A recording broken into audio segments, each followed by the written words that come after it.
मुझे वर दे महादेव, मैं जिस किसी के सर पर हाथ रखूं भस्म हो जाए। तथास्तु।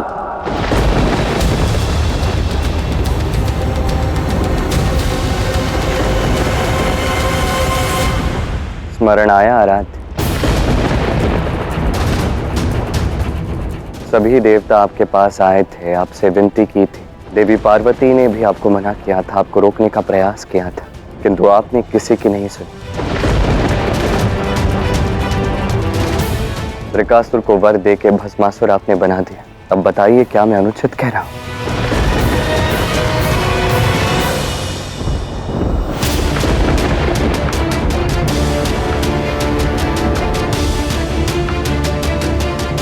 बस बहुत हुआ ये देवों और असुरों के मध्य का संग्राम। सहस्त्र वर्षों से हम एक ऐसा युद्ध लड़ रहे हैं जिसका आज तक कोई परिणाम नहीं निकला, परंतु आज हम इस युद्ध का समापन करेंगे। ये देव या तो मरेंगे या पलायन करेंगे। मुझे देवलोक चाहिए और प्रारंभ होगा इंद्रलोक से। एक एक करके हर देव का लोक हमारा होगा, त्रिकासुर का होगा। हारा हारा महादेव।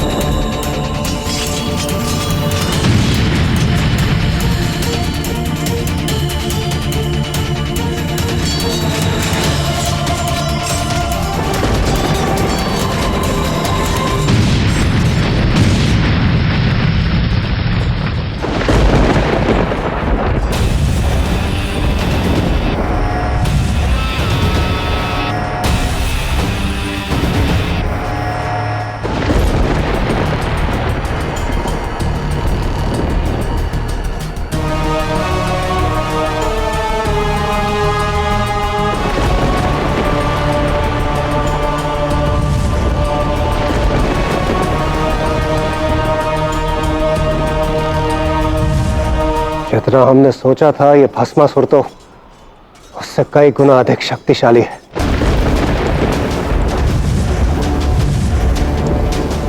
यह शक्ति उसकी नहीं, महादेव के वर की है।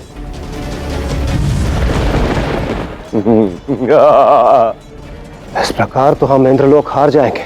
इंद्रलोक ही नहीं, सारी सृष्टि संकट में है। भस्म होने से तो अच्छा है कि हम इस स्थान को ही छोड़ दें और एक नई योजना बनाएं भस्मासुर को पराजित करने की। योद्धा होकर युद्ध करना छोड़ दे, यहां से भाग जाएं। ये क्या कह रहे हैं आप वायुदेव? आज बचेंगे तो कल लड़ेंगे इंद्रदेव, यह भी तो एक युद्ध नीति है।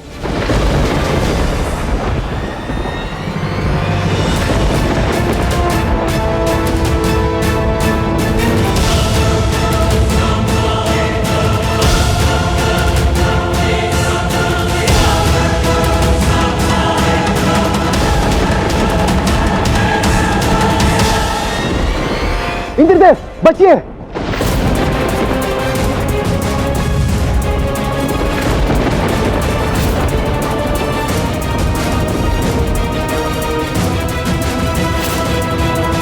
देवता भस्म।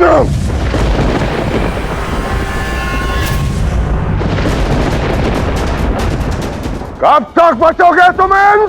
जिस दिन मेरा हाथ के नीचे आएगा, इन देवों की भांति अनिवार्य रूप से तू भी भस्म होगा। सारे देव भस्म होंगे।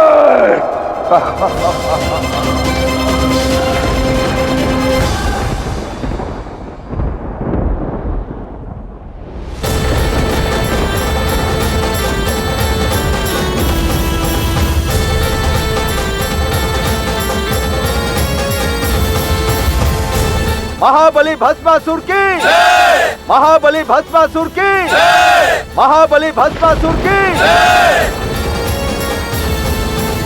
ये मेरा लक्ष्य नहीं, केवल प्रारंभ है। आज मेरी पहली जीत है। युगों युगों के देवों असुरों के इस भीषण युद्ध को आज मैंने पहली बार में भस्म कर दिया। असुरों की जीत हुई देवों पर असुरों की जीत।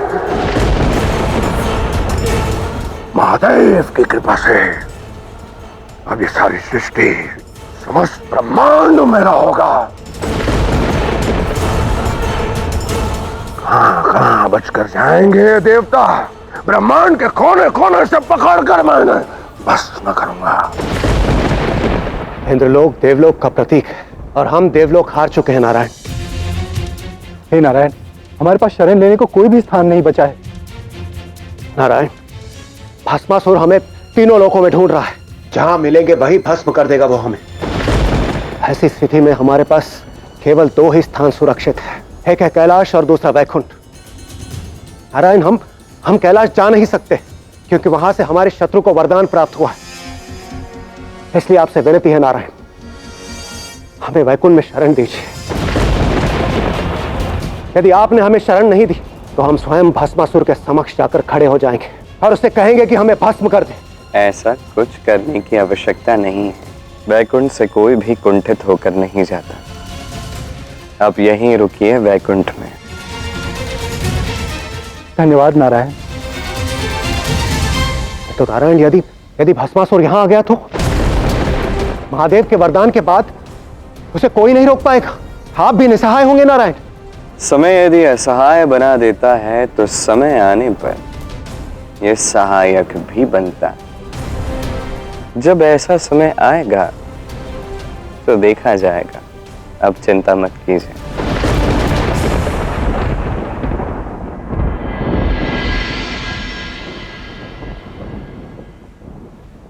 इंद्रदेव की चिंता व्यर्थ नहीं है। यदि भस्मासुर सत्य में यहाँ आ गया तो अभी उसमें बड़ा समय है लक्ष्मी।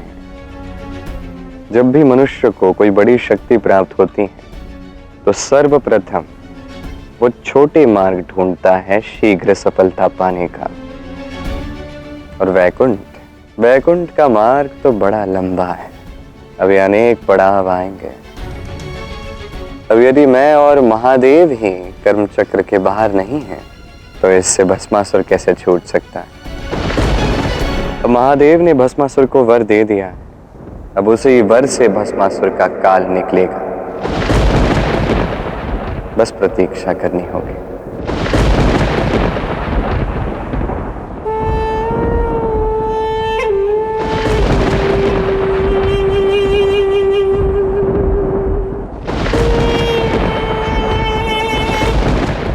देवलोक पूर्णतः मेरा होगा।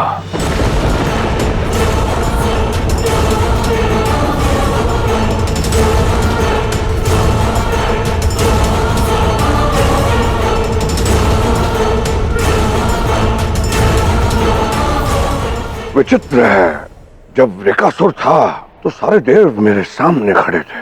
अब महादेव के वरदान से भस्मासुर क्या बना। अरे देव, अपना अपना आसन छोड़ भाग।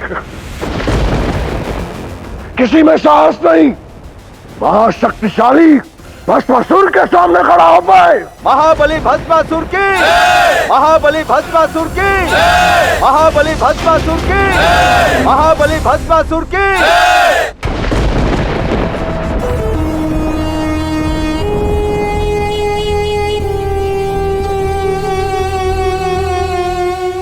असुर गुरु शुक्राचार्य, स्वागत है। एकांत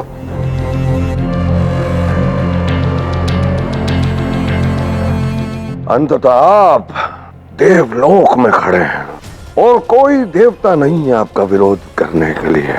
कैसा आभास हो रहा है गुरुदेव? मैं बहुत ही गदगद हूँ भस्मासुर। थोड़ा और पहले हो सकते थे, यदि पहले ही महादेव का तप करने को कहा होता, किंतु आपने भेजा नारायण की ओर। हाँ, क्योंकि महादेव को वश करना सरल है, कठिन है तो उस धूर्त कुटिल नारायण पर वश पाना। जो भी हुआ हम असुरों के पक्ष में हुआ। अब तुम्हें असुरों के पक्ष में एक और काम करना होगा। ऐसा काम? वैकुंठ पर आक्रमण। देवलोक तुम्हारा हो चुका है, कैलाश से तुम्हारे संबंध मधुर है ही। बस एक बार वैकुंठ को वश में कर लो, नारायण को हर लो, ये सृष्टि असुरों की होगी।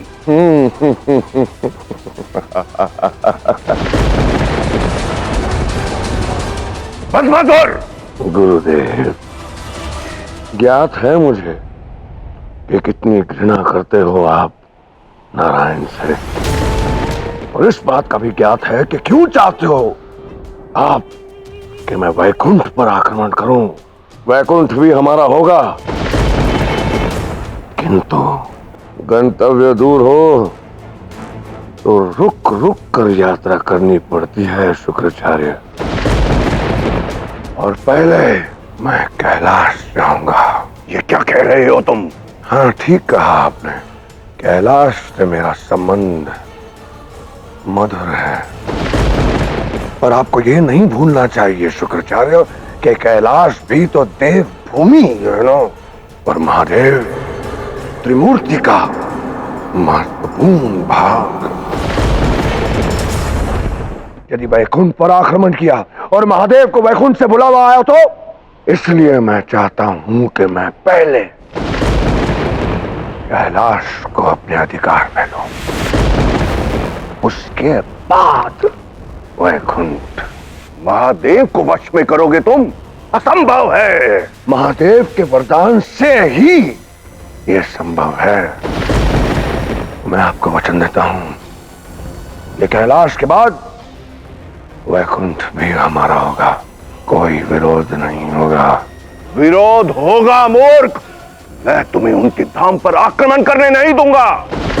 भूलो मत कि महादेव मेरे भी आराध्य हैं। मुझे स्मरण है, परंतु आप कदाचित महादेव के दिए हुए वरदान को भूल गए।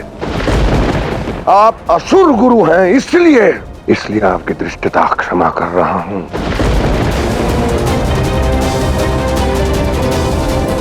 अन्यथा इसी पल आप भी भस्म हो सकते हैं। तुम समझ नहीं रहे हो भस्मासुर। कैलाश पर आक्रमण वैकुंठ और कैलाश की शक्ति को एक कर देगा, और वो सब मैं संभाल लूंगा। बस आप मेरी योजना के बीच ना आए।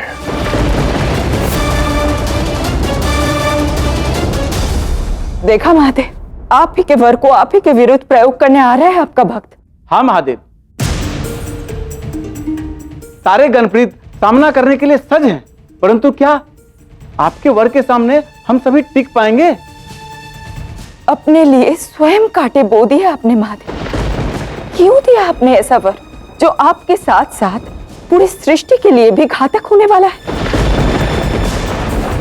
मुझे ज्ञात है आपको भय था कि यदि आप वर ना देंगे तो आप पर प्रश्न उठेंगे, पर आप उसी वर के कारण आपके गणों को कुछ हो जाता है तो क्या आप पर प्रश्न नहीं उठेंगे? तुम चिंता मत करो गौरी, ऐसा कुछ नहीं होगा। तुम केवल एक काम करो। क्या? कुछ समय के लिए कैलाश छोड़कर चली जाओ। मैं कैसे कैलाश छोड़ के जा सकती हूँ महादेव? तुम ब्रह्मदेव के पास ब्रह्मलोक चली जाओ। प्रजापति दक्ष तुम्हारे सती रूप में तुम्हारे पिता थे, इस नाते ब्रह्मदेव तुम्हारे पितामह हैं। उनका तो किसी से कोई वैर भी नहीं है। तुम वहां सुरक्षित रहोगी गौरी। मैं आपको और कैलाश को छोड़ के कहीं नहीं जाऊंगी महादेव। ये मेरा कर्म फल है पार्वती, इसका सामना भी मुझे ही करना होगा। तुम जाओ यहां से। आपके साथ मेरा कर्म और जन्म दोनों का नाता है। आपके कर्म फल का सामना मैं आपके साथ यही रहकर करूंगी। पार्वती, तुम मेरी अर्धांगिनी हो, इस नाते मेरे आधे उत्तरदायित्व तुम्हें ही निभाने होंगे, और इस समय यहां रहकर नहीं, यहां से जाकर ही तुम उत्तरदायित्व निभाने में मेरी सहायता कर सकती हो। बस एक बात का विशेष ध्यान रखना, तुम्हारे साथ जो भी गणप्रेत और साधक यहां से जाएं, उनका विशेष ध्यान रखना। तुम्हारे जाने के पश्चात मुझे यहां सब कुछ ठीक करना है। तुम्हें मुझ पर विश्वास तो है ना? हाँ महादेव, विश्वास है। तो बस जैसा मैं कहता हूं वैसा करती जाओ, सब ठीक हो जाएगा। मैं भस्मासुर के अंत और मेरे अर्धांग की विजय की प्रतीक्षा करूंगी।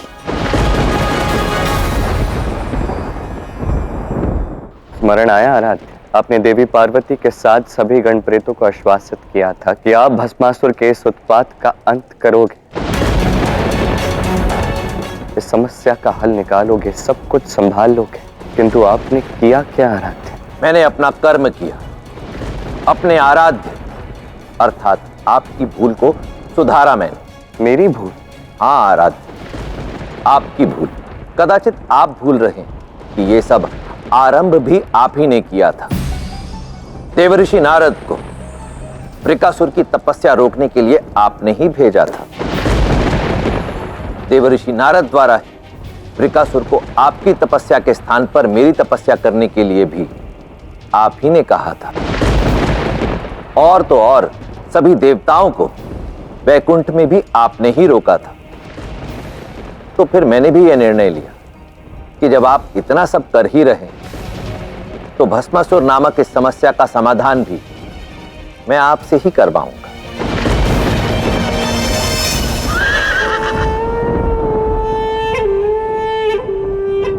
कैलाश, आराध्य शिव का घर अब मेरा होगा। इस सृष्टि का सबसे सुंदर लोक केवल यही एक स्थान है जिसे मैं अपना बनाना चाहता हूं। महादेव, भस्मासुर ने अपवित्र विचारों के साथ कैलाश पर कदम रखा है। आज्ञा हो तो युद्ध का शंखनाद करें। रुक जाओ, हम कोई युद्ध नहीं करेंगे क्योंकि हम सब यहां से जा रहे हैं। ये क्या महादेव, अपने आधे गण को आपने मां पार्वती के संग भेज दिया है और हम आपके रुद्रगण क्या युद्ध में पीठ दिखाकर चले जाएंगे? हम पीठ दिखाकर नहीं जा रहे क्योंकि ये युद्ध हमारा है ही नहीं, इसलिए हम ये युद्ध उनके पास लेकर जा रहे हैं जिन्होंने इस युद्ध का आरंभ किया है, नारायण के पास।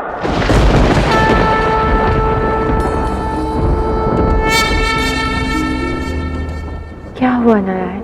महादेव आ रहे हैं।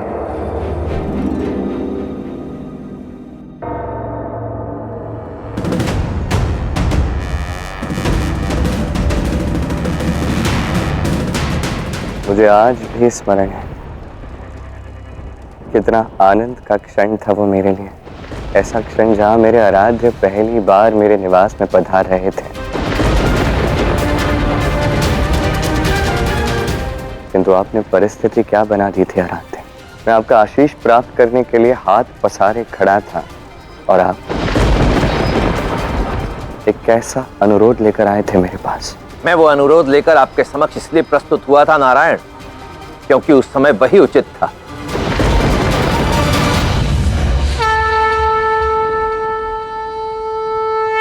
प्रणाम आराध्य।